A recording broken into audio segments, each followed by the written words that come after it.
taliyaha ciidanka bilayska ee gobolka Togdheer Gaashaanle Axmed Cabdiraxmaan Ilkaase ayaa maanta ka warbixiyay howlgallo ay ciidamada ammaanka ee gobolka Togdheer maalmihii la soo dhaafay ka waday gudaha magaalada Burco.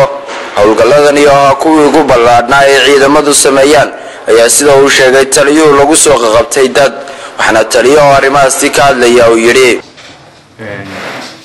waxaanay soconayeen muddo 2 casho waanay socon doonaan hadii la yiraahdo hadii kantaroolada tahay hadii suuqa bartankiisa tahay hadii ay tahay hudheelada iyo alberkooyinka dhammaantood baaritaan baan ku haynaa culus oo aan ugu talagalnay inaan wixii cadow ku ah Jamhuuriyadda Soomaaliland aan ku qabano taasi waxay ku jirtaa shaqadii caadiga ah ee booliska iyo howlgalladii caadiga ah ee booliska wax siyada ka maaha وانا هول عامة وتريس كل ذا وجهي بوليسكو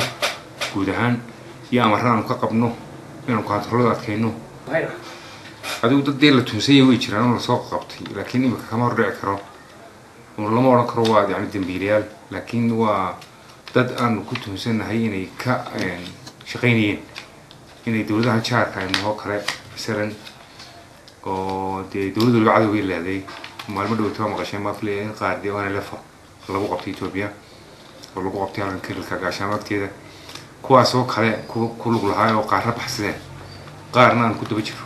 qaarna diyaano qaar ku tuunsanahay oo diyaano qabanay way jiraan laakiin tuhmadaas waa qaar ka soo dhamaan doona marka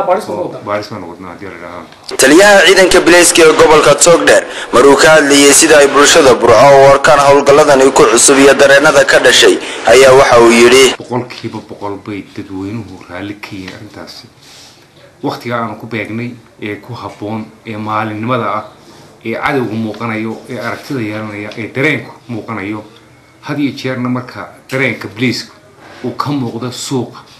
dareenka shicibkuna feejinaan buu keenaa waxaan rabnaa waxa weeyaan ma doonin dadkayga inaan dhibno ma doonin inaan dhibaato dadkayga u geysano laga yaabay qofka dee wuxuu shilka inuu ciqaab u arko oo waxa ku dhex jirta cashuur وعبد السقفار عبد الله يا عبد الستار عبد الله علي تي في قرية Somaliland.